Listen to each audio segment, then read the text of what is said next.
నమస్తే welcome to special focus 400 ఏళ్ల పైబడ్డ చరిత్ర భిన్న సంస్కృతులకి సంప్రదాయాలకి నెలవు చారిత్రక ఆధునికతల కలబోత చిన్న సైజు భారతదేశం మన భాగ్యనగరం సాఫ్ట్వేర్ ఫార్మా రంగాల్లో అద్వితీయ విజయాలు సాధిస్తూ ప్రపంచ పటంలో ప్రత్యేక గుర్తింపు పొందింది ఆంధ్రప్రదేశ్ రాజధానిగా అన్ని వర్గాలను ఆదరించింది అలాంటి హైదరాబాద్ పై ఇప్పుడు వివాదం చుట్టుకుంది రాష్ట్రాన్ని విభజిస్తే భాగ్యనగరాన్ని ఏం చెయ్యాలి అనే దానిపై పార్టీలు ప్రాంతాల వారీగా విడిపోయి కొట్టుకుంటూ తిట్టుకుంటున్నారు నేతలు అసలు హైదరాబాద్ ఎవరిది ఎవరికి చెందాలి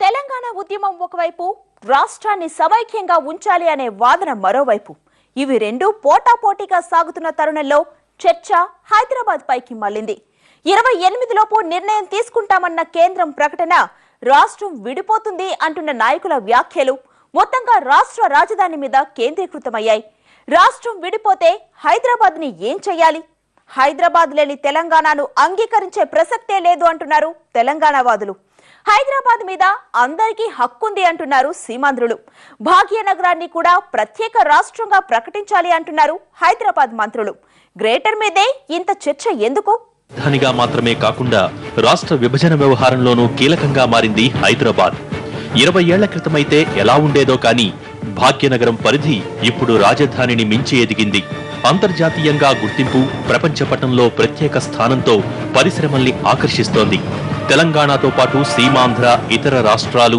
దేశాలకు చెందిన అనేక మంది ఇక్కడ నివసిస్తున్నారు ఈ నగరంతో అనుబంధాన్ని పెంచుకున్నారు సాఫ్ట్వేర్ ఫార్మాతో పాటు ఇతర రంగాలు మౌలిక వసతులు పారిశ్రామికంగా ఎంతో అభివృద్ధి చెందింది గ్రేటర్ సిటీ ఉద్యోగాలు ఉపాధి కోసం వివిధ ప్రాంతాల నుంచి వచ్చి ఇక్కడే స్థిరపడ్డ లక్షల మంది రాష్ట్రం విడిపోతే హైదరాబాద్ పరిస్థితి ఏంటనే ఆందోళనలో ఉన్నారు అయితే హైదరాబాద్ గురించి ఇంతగా మాట్లాడడానికి కొంతమంది అంటున్నట్టుగా ఇక్కడ పెట్టుబడులు ఎక్కువగా ఉండటం కారణమా లేకపోతే ప్రతి కుటుంబానికి సంబంధించిన వాళ్ళు ఇక్కడ ఉన్నారు కాబట్టి వాళ్ళతో ఉన్న సంబంధాలు కారణమా మూడోది రెండింటికి మించినటువంటి ఇంకో కారణం అసలు రాష్ట్రానికి సంబంధించిన సమస్యను దాటవేయడానికి హైదరాబాద్ సమస్యను ముందుకు తేవడం జరుగుతుందా కృత్రిమంగా అనే ప్రశ్న ఇక్కడ తప్పకుండా తలెత్తుతుంది హైదరాబాద్ నాయకులు తమ స్థానాన్ని తాము కాపాడుకోవడానికి దాని గురించి మాట్లాడవచ్చు కానీ అసలు రాష్ట్ర సమస్య అంటే కేవలం రాజధాని సమస్య అన్నట్టుగా మాట్లాడడం మటుకు అసహజమైన విషయం చుట్టూ రింగ్ రోడ్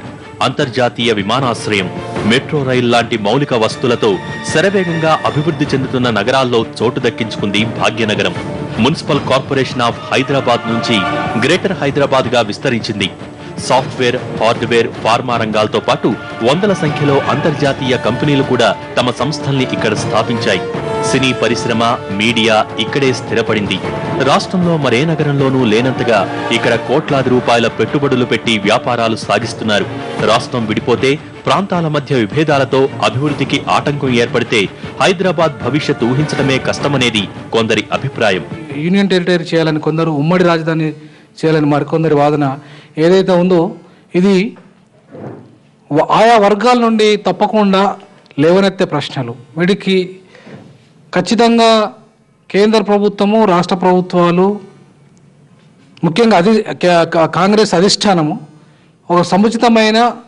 నిర్ణయాన్ని ప్రకటిస్తే తప్ప లేదంటే మేము ఇవి చేయబోతున్నాము అనే విషయాన్ని ప్రకటిస్తే తప్ప ఈ ఊహాగానాలకు తెరపడే అవకాశం లేదు హైదరాబాద్ పరిధి జనాభా గత 15 ఏళ్లలో అనూహ్యంగా పెరిగింది ఉద్యోగాల కోసం ఉపాధి కోసం లక్షల మంది రాయలసీమ కోస్తా ప్రాంతం నుంచి వలస వచ్చారు ఇక్కడే ఇళ్లు కట్టుకుని పెళ్లిళ్లు చేసుకుని సెటిల్ అయ్యారు మరికొంతమంది పారిశ్రామికవేత్తలు కోట్లాది రూపాయల పెట్టుబడులు పెట్టి భూములు కొన్నారు అందులో నిర్మాణ పనులు కూడా చేపట్టారు ఆంధ్రప్రదేశ్ విడిపోతే తాము తీవ్రంగా నష్టపోతామని వీరంతా ఆందోళన చెందుతున్నారు విభజన తర్వాత ఉద్రిక్త పరిస్థితులు ఏర్పడినా వివాదాలు చెలరేగినా మొట్టమొదటి టార్గెట్ గా కనిపించేది వీళ్లే బడా పారిశ్రామికవేత్తలను పక్కన పెడితే రోజు కూలీలు చిన్న వ్యాపారాలు చేసుకునే వాళ్లలో ఆందోళన ఉంది అంటే హైదరాబాద్ నగరాన్ని ఇలాగే ఉంచాలా తెలంగాణకు ఇవ్వాలా లేకపోతే ఉమ్మడి రాజధానిగా 10-15 ఏళ్ళు కొనసాగించాలా కేంద్రపాలిత ప్రాంతం చేయాలా రకరకాలైన ప్రతిపాదనలు రకరకాలైన చర్చోపచర్చలు సాగిస్తున్నారు వీటన్నిటికీ ప్రాతిపదిక ఏంటో మనకు తెలియదు కానీ వీళ్ళందరి దృష్టి హైదరాబాద్ మీద ఉంది అనేది ఒకటి కనిపిస్తుంది. తెలంగాణకు చెందిన వారితో పాటు సీమాంధ్ర నేతలకు హైదరాబాద్ లో కోట్లాది రూపాయల విలువ చేసే ఆస్తులు ఉన్నాయి. సీమాంధ్రులు కొంతమంది అక్రమంగా కోట్లు కొల్లగొట్టారని టీఆర్ఎస్ ఆరోపిస్తోంది. సమైక్యవాదం వినిపిస్తున్న నాయకులు తమ ఆస్తుల్ని కాపాడుకునేందుకే హైదరాబాద్ను తెరపైకి తెస్తున్నారంటోంది. మరోవైపు సీమాంధ్ర నేతలు హైదరాబాద్ అభివృద్ధికి తాము కూడా పాటుపడ్డామని, ఇక్కడి అభివృద్ధి ఫలాల్లో తమకీ భాగముందని వాదిస్తున్నారు. ఇలా రకరకాల వాదనలతో గ్రేటర్ సిటీపై భిన్న ప్రతిపాదనలు చేస్తున్నారు. రాష్ట్రాన్ని విభజించి హైదరాబాద్ను కొంతకాలం పాటు 2 రాష్ట్రాలకు రాజధానిగా ఉంచాలనే ఆలోచనలో కేంద్రం ఉన్నట్టు కాంగ్రెస్ నేతలే చెబుతున్న మాట. విభజన జరిగే వరకు ఉమ్మడి రాజధానిగా ఉండాల్సిందే. ఎందుకంటే ఇవాళ కర్నూలులో క్యాపిటల్ సిటీ ఏర్పడాలంటే 10 ఏళ్ళు పడుతుంది.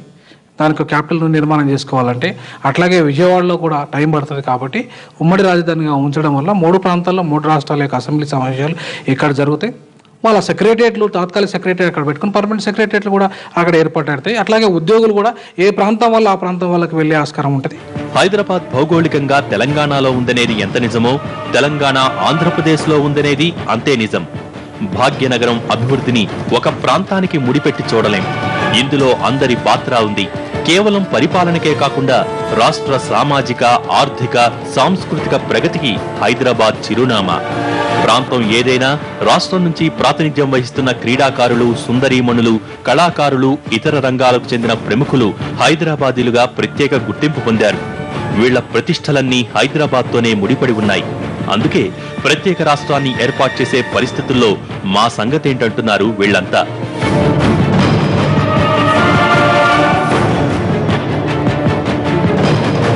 సికింద్రాబాద్, హైదరాబాద్, సైబరాబాద్లతో కూడిన గ్రేటర్ సిటీపై ఏ పార్టీకి పట్టులేదు. ఓల్డ్ సిటీలో ఎంఐఎం హవా కొనసాగుతోంది. నగరం మీద ఒక ప్రాంతానికి చెందిన వారు కానీ, ఒక వర్గానికి చెందిన వారు కానీ ఆధిపత్యం ప్రదర్శించేందుకు వలస వచ్చిన వారిపై దాడులు చేయటం, వివాదాలకు దిగటం లాంటివి సంభవిస్తే వాటిని ఆపటం కష్టం. వ్యక్తుల ధన, మాన, ప్రాణాలతో కూడుకున్న వ్యవహారమిది. అందుకే తెలంగాణ ప్రాంతానికి చెందిన వారితో పాటు ఇతర ప్రాంతాలకు చెందిన నేతలు కూడా హైదరాబాద్ పై పట్టుబడుతున్నారు. నగరం ప్రశాంతంగా ఉండాలంటే దానికి ప్రత్యేక హోదా ఉండాలనేది మరికొందరి అభిప్రాయం. ఫోకస్ లో షార్ట్ బ్రేక్ తీసుకుందాం.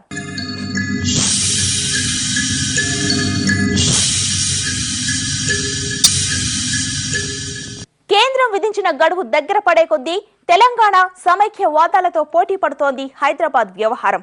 హైదరాబాద్ ను కేంద్రపాలిత ప్రాంతంగా చేయాలనేది ఒకరు కాదు, ప్రత్యేక రాష్ట్రంగా మార్చాలి అనేది మరొకరు, రెఫరెండం నిర్వహించాలి అనేది ఇంకొకరు. ఇవి కాకుండా 2 రాష్ట్రాలకు రాజధాని, దేశంలో 2వ రాజధాని అనే ప్రతిపాదనలు ఉన్నాయి. వీటికి తోడు శ్రీకృష్ణ కమిటీ పేర్కొన్న ప్రత్యామ్నాయాలు అదనం. ఇలా ఎన్ని మార్గాలున్నా దండలో దారెల్లా అన్నిటికీ ఒకటే ప్రాతిపదిక, అదే హైదరాబాద్. తెలంగాణ మీద నిర్ణయం తీసుకోవడానికి ఇన్నాళ్లుగా వెనకడుగు వేస్తూ రావడానికి హైదరాబాదే అసలు కారణం. హైదరాబాద్ కేవలం పరిపాలనా పరంగా మాత్రమే రాజధాని కాదు, అన్ని ప్రాంతాల ప్రజలతో మానసికంగా అనుబంధం పెనవేసుకున్న నగరం. అందుకే ఇప్పుడు ఏ నిర్ణయం తీసుకున్నా అది రాజధాని చుట్టూనే తిరుగుతోంది. రాష్ట్రాన్ని విభజిస్తే గ్రేటర్ హైదరాబాద్ను ప్రత్యేక కేంద్రపాలిత ప్రాంతంగా ప్రకటించాలనే డిమాండ్ తెరపైకి వచ్చింది. చండీగఢ్ మాదిరిగా హైదరాబాద్ను అటు ఉమ్మడి రాజధానిగా, ఇటు యూనియన్ టెరిటరీగా ఉంచితే తెలంగాణ, కోస్తాంధ్ర, రాయలసీమ 3 ప్రాంతాలకు ఆర్థిక ప్రగతి, ఉపాధి లభిస్తుందనేది ఈ ప్రతిపాదన తెచ్చిన వారి వాదన. కానీ దీనికి 3 ప్రాంతాల వారు అంగీకరిస్తారా? కేంద్రపాలిత ప్రాంతంగా ఏర్పాటు చేయటం వల్ల హైదరాబాద్కు కొత్త సమస్యలు ఎదురవుతాయనే వాదన ఉంది. కేంద్రపాలిత ప్రాంతం ఎందుకు చేయాలి? అప్పుడు పాండిచ్చేరి, గోవా ఇట్లాంటివి ఆలస్యంగా విడిపోబట్టి అనేక కారణాల వల్ల కేంద్రపాలిత ప్రాంతాలు, చండీగఢ్ కూడా రెండింటికి మధ్యలో కేంద్రపాలిత ప్రాంతమైంది.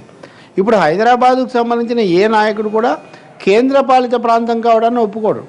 ఇప్పుడు హైదరాబాద్ మంత్రులు కూడా రాష్ట్రం అయితే తమ దాన్ని పాలించాలనుకుంటారు తప్ప కేంద్రపాలిత ప్రాంతం అంటే ఏమీ అధికారాలు ఉండవు. మొత్తం హైదరాబాద్ విషయంలో మరో ప్రత్యామ్నాయం హైదరాబాద్ రాజధానిగా తెలంగాణ ఏర్పాటు చేసి సీమాంధ్రకు కొత్త రాజధాని సిద్ధం చేయటం.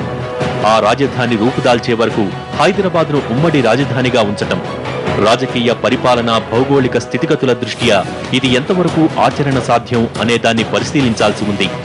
ఈ ప్రతిపాదనకు సీమాంధ్రుల నుంచి తీవ్ర వ్యతిరేకత వస్తోంది. శతాబ్దాలుగా హైదరాబాద్ నిర్మాణం, అభివృద్ధిలో సీమాంధ్రులది కీలక పాత్రే.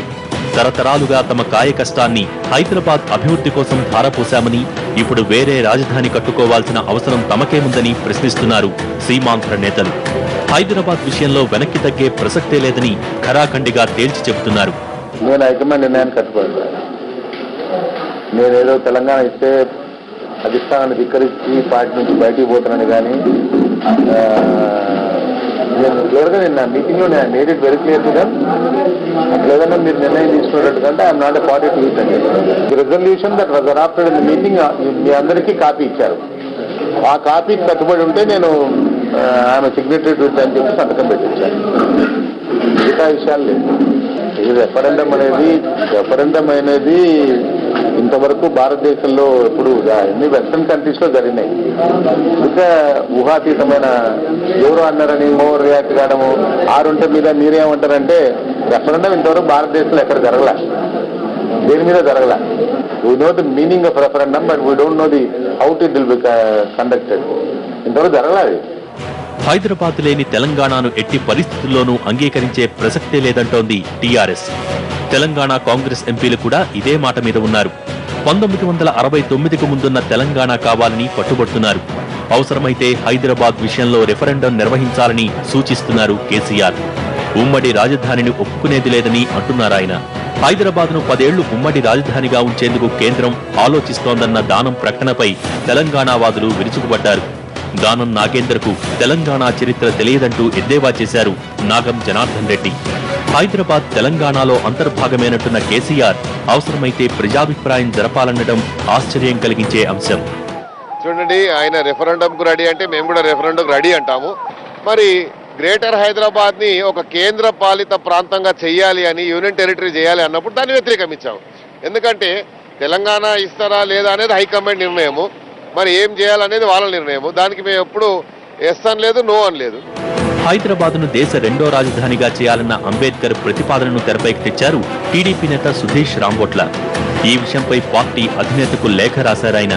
హైదరాబాద్, సికింద్రాబాద్, బొల్లారం 3 ప్రాంతాలను కలుపుకుని, అంటే మహానగరాన్ని చీఫ్ కమిషనర్ రాష్ట్రంగా ఏర్పాటు చేసి దానిని భారతదేశానికి రెండో రాజధానిగా చేయాలన్నది అంబేద్కర్ ప్రతిపాదన. ఇదొక్కటే కాదు, నిజాం కాలంలో హైదరాబాద్ సహా మరికొన్ని ప్రాంతాలు నిజాం సొంత రాజ్యంగా ఉండేవి. దీనినే అత్రాఫీ బల్దా అంటారు. కింగ్స్ ఓన్ టెరిటరీ అని బ్రిటిషర్లు దీన్ని పిలిచేవారు. హైదరాబాద్ను దేశ రెండో రాజధానిగా చేయటం వల్ల దానికి స్వతంత్ర ప్రతిపత్తి ఏర్పడుతుంది. హైదరాబాద్ దేశానికి రెండో రాజధాని చేస్తే మనకి ఇక్కడ సుప్రీంకోర్టు బెంచ్ వస్తుంది. తెలంగాణలో లాయర్లందరికీ కూడా ఉపాధి అవకాశాలు బాగా పెరుగుతాయి. అలాగే అడ్మినిస్ట్రేటివ్ గా కూడా మనకి చాలా వస్తాయి కాబట్టి ఎన్నో ఉద్యోగ అవకాశాలు పెరుగుతాయని చెప్పేసి భావిస్తూ ఇవే అంశాలని ఒక ఉత్తరం ద్వారా పొందుపరిచి, ఎందుకంటే మా అధినేత పాదయాత్రలో ఉన్నారు కాబట్టి సమయం తక్కువ ఉంది కాబట్టి వీలున్నప్పుడు చూసి ఇది పార్టీలో తప్పకుండా చర్చించాలని చెప్పేసి నేను రాయటం జరిగింది. హైదరాబాద్ను ప్రత్యేక రాష్ట్రం చేయాలనేది మరికొందరి డిమాండ్. ఇప్పటికే చుట్టుపక్కల 14 మున్సిపాలిటీలను కలుపుకుని హైదరాబాద్ కార్పొరేషన్ గ్రేటర్ హైదరాబాద్ గా అవతరించింది. హైదరాబాద్ చుట్టుపక్కల ఉన్న మెదక్, రంగారెడ్డి, మహబూబ్ నగర్, నల్గొండ జిల్లాల్లో కొంత భాగాన్ని కలుపుకుని హైదరాబాద్ను ప్రత్యేక రాష్ట్రంగా ఏర్పాటు చేయాలని వీరు సూచిస్తున్నారు. రాష్ట్రాన్ని ఎన్ని ముక్కలు చేసినా భాగ్యనగరాన్ని కూడా రాష్ట్రం చేస్తే తమకు ఎలాంటి అభ్యంతరం లేదంటున్నారు. వీటితో పాటు ఆచరణలో సాధ్యం కాని మరికొన్ని ప్రతిపాదనలు కూడా ఉన్నాయి. రాష్ట్ర విభజన కంటే సమైక్యంగా ఉంచండి, తెలంగాణని అభివృద్ధి పెంచండి అనేది నేను మొన్న డిమాండ్ పెట్టడం నేను చెప్పడం జరిగింది. సోనియా గాంధీ గారు కూడా లెటర్ రాయడం కూడా జరిగింది.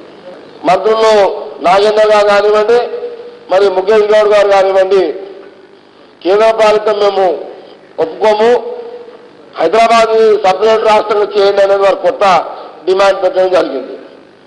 నేను వారి మాటలను ఏకీభవిస్తున్నా, బలపరుస్తున్నా. ఉంటే ఎందుకంటే ఇంతట్లో తేలేదు ఉంటే సమైక్యంగా వస్తుంది. ఇక తప్పదు 2 రాష్ట్రాలు చేస్తున్నాం అంటే హైదరాబాద్ ఒక రాష్ట్రం చేసి మా సంగారెడ్డి, మెదక్ జిల్లాని 3వ రాష్ట్రం హైదరాబాద్లో కలపండి. దీని మీద ఎలాంటి అభ్యంతరము మా ప్రాంతంలో ఉండదనేది నా అభిప్రాయం.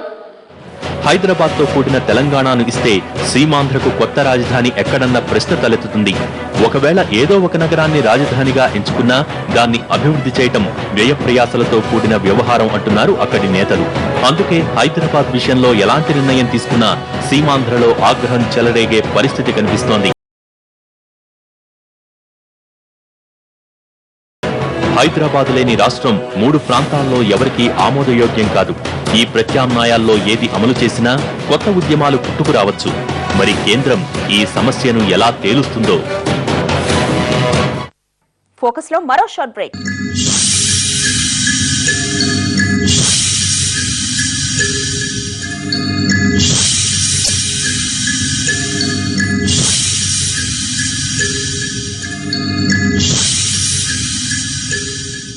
ప్రత్యేక రాష్ట్రం మాదిరిగానే హైదరాబాద్ విషయంలోనూ పార్టీలన్నీ చీలిపోయాయి. కాంగ్రెస్ లో 3 రకాల వాదనలుంటే టీడీపీలోనూ ఇలాంటి పరిస్థితే ఉంది. టీఆర్ఎస్ ఒకటే స్టాండ్ పై ఉన్న రెఫరెండం అనే భావనను తెరపైకి తెచ్చింది. ఇదిలా ఉంటే హైదరాబాద్ నిజాం ఆస్తి అంటూ కొత్త వాదన తీసుకొచ్చింది ఎంఐఎం. కేంద్రం ఏ నిర్ణయం తీసుకోకుండానే రకరకాల అభిప్రాయాలు చెప్పేస్తున్నారు నేతలు. ఇందులో ఎక్కువ వినిపిస్తోంది గ్రేటర్ ను కేంద్రపాలిత ప్రాంతం చేయడం, రెఫరెండం జరపడం. ఈ రెండు సాధ్యమేనా? ప్రజాభిప్రాయ సేకరణలో హైదరాబాద్ ఎటువైపు మొగ్గుతుంది? విదేశాల్లో సాధారణ విషయమైన మన దేశంలో ప్రజాభిప్రాయ సేకరణ పెద్దగా ప్రాచుర్యంలో లేని వ్యవహారం. ఎన్నికలు వచ్చినప్పుడల్లా ఏదో ఒక అంశానికి ముడిపెట్టి అదే ప్రజాభిప్రాయం అన్నట్టుగా సవాళ్లు చేస్తున్నారు మన నేతలు. తెలంగాణలో ఉప ఎన్నికలు జరిగినప్పుడల్లా అవి ఉద్యమానికి రెఫరెండం లాంటివే అని టీఆర్ఎస్ తరచూ చెప్పే మాట. దీనికి తగ్గట్టుగానే వాదాన్ని గెలిపించారు తెలంగాణ ప్రజలు.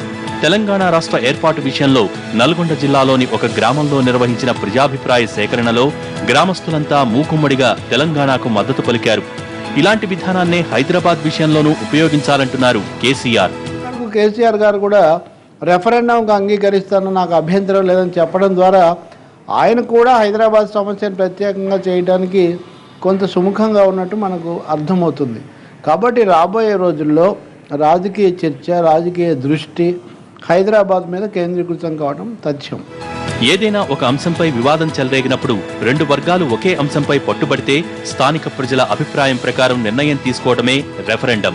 గతంలో కాశ్మీర్ విషయంలో ఇదే ప్రతిపాదన వచ్చింది. జమ్మూ కాశ్మీర్పై పాకిస్తాన్ దాడి చేయటం, కాశ్మీర్ రాజు గులాబ్ సింగ్ తన రాష్ట్రాన్ని భారత్లో కలుపుతానని చెప్పడంతో పెబ్లిసైట్ నిర్వహించాలనే ప్రతిపాదన తీసుకొచ్చారు కొందరు మధ్యవర్తులు. అయితే యుద్ధం జరగడంతో ఆ ప్రతిపాదన వెనక్కిపోయింది. ఇప్పుడు హైదరాబాద్ విషయంలో ఇలాంటి ప్రజాభిప్రాయ సేకరణ సాధ్యమేనా? అసెంబ్లీ కట్టినా, చార్మినార్ కట్టినా, ఇంకేది కట్టినా ఇది ప్రజల సొమ్ముతో కట్టుకున్న సొమ్ము. ఇది ఎంఐఎం పార్టీ జాగీర్ కాదు, రజాకార్ల జాగీర్ కాదు, అసెంబ్లీ నైజాం జాగీర్ కాదు. ప్రజాభిప్రాయ సేకరణలో సాధారణంగా ఒక ప్రశ్నపై అవునా కాదా అనే అభిప్రాయాన్ని మాత్రమే సేకరిస్తారు. కానీ హైదరాబాద్ విషయంలో అనేక ప్రతిపాదనలు ఉన్న తరుణంలో రెఫరెండాన్ని ఏ ప్రాతిపదికన నిర్వహిస్తారనేది తేలాల్సి ఉంది. హైదరాబాద్ తెలంగాణకే చెందాలంటున్న ఒక్క మాటపైనే ప్రజల నుంచి అభిప్రాయం సేకరించాలంటోంది టీఆర్ఎస్. ప్రజల అభిప్రాయం ఎలా ఉన్నా ఇది మంచి పద్ధతే. ఎవరికీ అభ్యంతరాలు ఉండకపోవచ్చు. అయితే కేంద్రం ఇందుకు సమ్మతిస్తుందా? హైదరాబాద్ని తెలంగాణలో భాగంగానే చూడాల్సిన అవసరం ఉంటుంది. ఎందుకంటే చారిత్రక నేపథ్యాన్ని పరిశీలించినా అప్పుడు ఆంధ్ర రాష్ట్రం తర్వాత హైదరాబాద్ రాష్ట్రం కలిసి ఆంధ్రప్రదేశ్కి ఏర్పడినప్పుడు కూడా అప్పుడు ఏ అయితే సరిహద్దులు ఉన్నాయో అవే సరిహద్దులను తీసుకొని ప్రామాణికంగా తీసుకొని కేంద్రం ప్రకటించేటువంటి అవకాశం ఉంది. ఎందుకంటే ప్రకటించాల్సిన అవసరం కూడా ఉంది. హైదరాబాద్ను ఉమ్మడి రాజధానిగా ఉంచేందుకు తెలంగాణ ప్రాంత కాంగ్రెస్ నేతలు అంగీకరించడం లేదు. కొంతకాలం పాటు క్యాపిటల్గా ఉంచుతారన్న ప్రతిపాదనను సీమాంధ్ర నేతలు కూడా ఒప్పుకోవటం లేదు. హైదరాబాద్కు చెందిన కాంగ్రెస్ నేతలు భాగ్యనగరంపై రకరకాల ప్రతిపాదనలు తెస్తున్నారు. దీంతో పూర్తిగా అయోమయ పరిస్థితి ఏర్పడింది. హైకమాండ్ నిర్ణయానికి కట్టుబడి ఉంటామని చెబుతూనే ఎవరికి తోచిన విధంగా వారు ప్రకటనలు చేస్తున్నారు. కాంగ్రెస్ నేతల ప్రకటనలపై ప్రత్యర్థి పార్టీల్లోనూ తీవ్ర ప్రతిస్పందనలు వ్యక్తమవుతున్నాయి. మేము కూడా థర్డ్ స్టేక్ హోల్డర్స్, ఎందుకంటే హైదరాబాద్ సంబంధించి మేము కూడా ఒక స్టేక్ హోల్డర్స్ కాబట్టి నేను కానీ మా ముఖేష్ గారు మమ్మల్ని పిలుస్తారు అనుకున్నాం. మమ్మల్ని ఆహ్వానించలేదు కాబట్టి దాన్ని మేము చింతన వ్యక్తం చేశాము. దానికి సంబంధించి మేము లిఖితపూర్వకంగా మేము హోంమంత్రి గారికి పంపించాము, మా అఖిల భారత incharge general secretary Ghulam Nabi Azad గారికి పంపించాము. హైదరాబాద్ ని కేంద్రపాలిత ప్రాంతంగా చేస్తే కొత్త సమస్యలు ఏర్పడే అవకాశం ఉంది. యూనియన్ టెరిటరీగా మార్చడం వల్ల ఇక్కడ రాజకీయాలకు స్వస్తి పలకాల్సి ఉంటుంది. పన్నులు, ధరలు తగ్గటం, మౌలిక వస్తువుల కల్పన వేగం పుంజుకున్నా భూములు, ఇళ్ల అద్దెల ధరలు పెరుగుతాయి. ఇవి కాక ఇప్పటికి ఉన్న జనాభాకు తోడు నగరం మరింతగా పెరిగే అవకాశముంది. అన్నింటికంటే ముఖ్యంగా రాష్ట్రం నుంచి వచ్చే రెవెన్యూ ఎక్కువ భాగం హైదరాబాద్ నుంచే వస్తోంది. ఒకవేళ హైదరాబాద్ కేంద్రపాలిత ప్రాంతమైతే ఆ రాబడిలో సింహభాగం కేంద్రానికే వెళ్లిపోతుంది. దీనికి రెండు ప్రాంతాల నేతలు అంగీకరిస్తారా అనేది మరో సందేహం.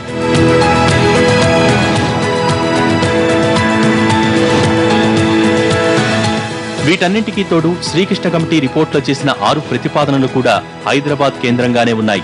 ఆంధ్రప్రదేశ్ అభివృద్ధికి హైదరాబాద్ ఇంజిన్ అని నొక్కి వక్కాణించిన శ్రీకృష్ణ కమిటీ సూచించిన ప్రతి ప్రత్యామ్నాయం హైదరాబాద్ చుట్టూనే తిరిగింది.